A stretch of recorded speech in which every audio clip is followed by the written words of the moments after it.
Keepers nervous, strikers, they'll deliver. Crowd roars erupted, you can feel the quake. 80,000 voices. Hello Nigerian football fans and football fans everywhere. You're welcome to the Ugamadi Football channel. Now, on today's video, I'll be talking about 3 emerging young talents that we should keep our eyes out on, and the NFF and its scouts should keep an eye out on as well. One is Merveille Akunochio. He plays for Beyond Limits, and it seems the production line at Beyond Limits is alive and well, because they've had Erik Parabo leave and join Lillestrøm in Norway. Has been doing well, training well with the Norwegian side. But now you have someone else that's coming, and he's been scoring goals. He's been in fine form, for the club. The other day he scored a hat-trick for his club, for Beyond Limits. So he's one player that I think NFF should have a look at, see how to integrate him, into the age grade setup, the age grade teams, and see how they can develop the talent as well. Because for me, one thing I always talk about is don't leave talent on the table, even if they're not ready for the big leagues, which is the Super Eagles. You have to look at ways to get them integrated into the under 17 setup, under 18 setup, on the 21 setup, and even the Olympic team, and make sure you get them ready, primed to have their spot in the Super Eagles when that time it comes. So Merveille Akunochio, want to keep an eye out on for. So wonderful talent. Let's see how it goes. Maybe he'll secure he'll be the next one to secure a move to an European club next season. So let's see how that progresses for the young man. Then the next person I want to talk about is Chido Obi Martin. Chido Obi Martin is a phenomenal talent. He was initially at Arsenal, scoring tons of goals for the academy, and then there are some contractual issues between his representatives and the Arsenal setup. So they couldn't reach an agreement in terms of contract, and then he moved on and joined Manchester United, where he's kept up at pace with what he was doing or what he was delivering at Arsenal at the academy level, and was scoring goals for fun there as well.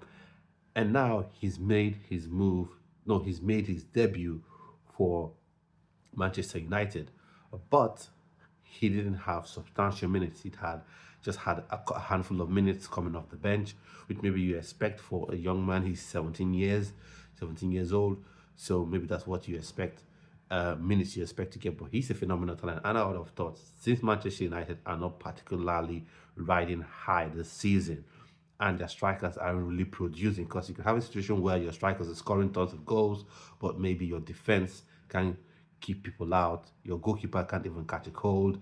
So maybe in such circumstances you say, okay, I would stick with the strikers I have already, no matter what. But when you have strikers like Joshua Zexi, you have strikers like Rasmus Højlund that are really struggling to put the ball back on the net, I would have thought, when you have a superstar talent, I say superstar talent, not superstar player, before you come for me. You can come for me in the comments, and I read the comments for sure. But when you have a superstar talent, a talent with superstar potential, a world-class talent, once again, world-class talent, not world-class player, and you have your striker struggling the way they have been struggling, I would have thought the best thing to do would have been you give him 10 minutes, 15 minutes, give him more minutes on the pitch to see what he can do. But fair dues, kudos to Amorim for giving Chido Obi Martins the opportunity to have his first team debut for Manchester United.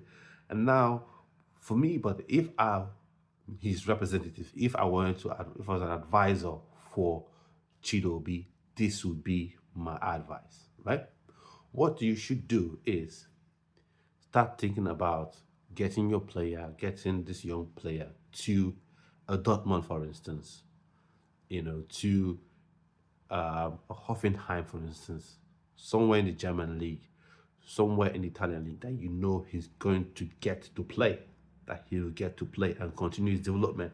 Because one thing is sure, Manchester United has been struggling this season, and for a while, if I'm completely honest, but come next season, they're going to dive into the transfer market and sign a multi-million-pound striker, and that may even shut the door down for Chido Martins, who I think is a phenomenal talent and should be, integrated into the setup. But you could say he's very, very young. He's still 17. So by the end of this year, he will be 18. And I think he should think about heading to an European club where he would have game time to develop, because we've seen the likes of Erling Haaland. Erling Haaland, young kid at Salzburg, broke scoring records, went to Dortmund, broke scoring records, and then he got to Manchester City. So I think Chido Martin can follow in that light as well. And if I were to describe a player, I think I would put him in that Haaland mold. Now, mold, I'm not saying he's at the same level as Haaland, but he's in that mold. So, and once again, it's someone that the NFF should have a look at and start thinking of ways to integrate him into the national team setup. Now, the national team setup, not necessarily the Super Eagles setup, get him integrated into the national team setup. If you remember the interview that Chubakbom had, you know what he said. He said something about having that connection, that sometimes you have these kids, 17, 16, 17, 18, but they don't have that connection with NFL. They don't have that connection with Nigeria. And then when they're now 22, 23, people want to get them to play for Nigeria, and then it becomes a tougher decision to make.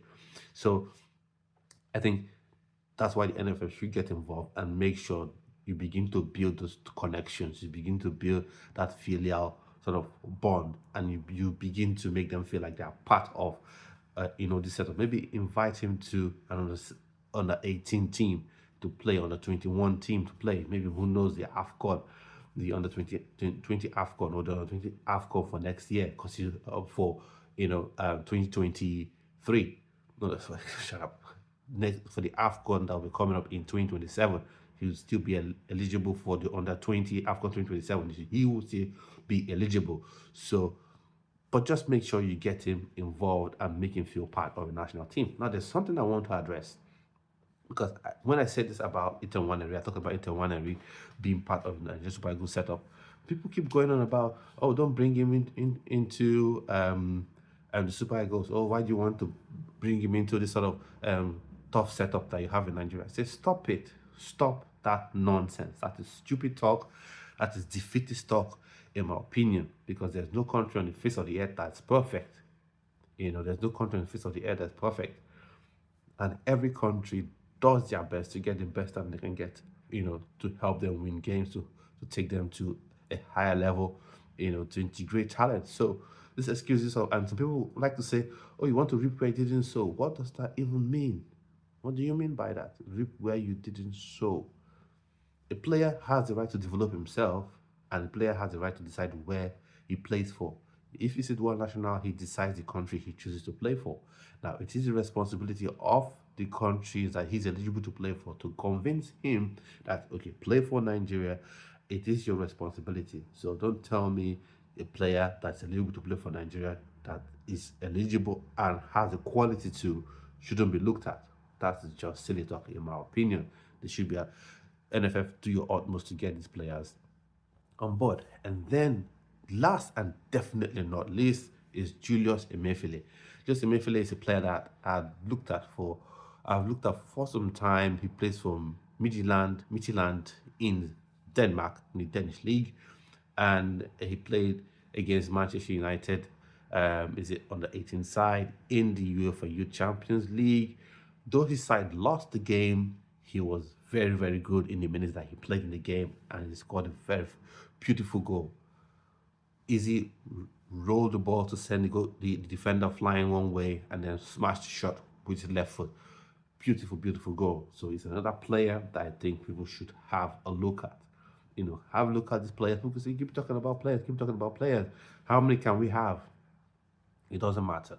As long as your first team has top quality, the bench has quality, your standby players have quality, it's good. More talent, the merrier. The more talent, the more joyous the performance is. So I'll never see a good player and say turn him down, because Brazil doesn't turn down top talents. Spain doesn't, England doesn't, Germany doesn't, France doesn't. If you want to win a football tournament, AFCON, you want to qualify for World Cup and maybe be the first African country to win a World Cup, then you cannot scoff at talent. Then you cannot raise your nose up at top level, at top talent. You cannot do that. You can't do that. Because for me, I've discovered that one thing is you always have people with different excuses.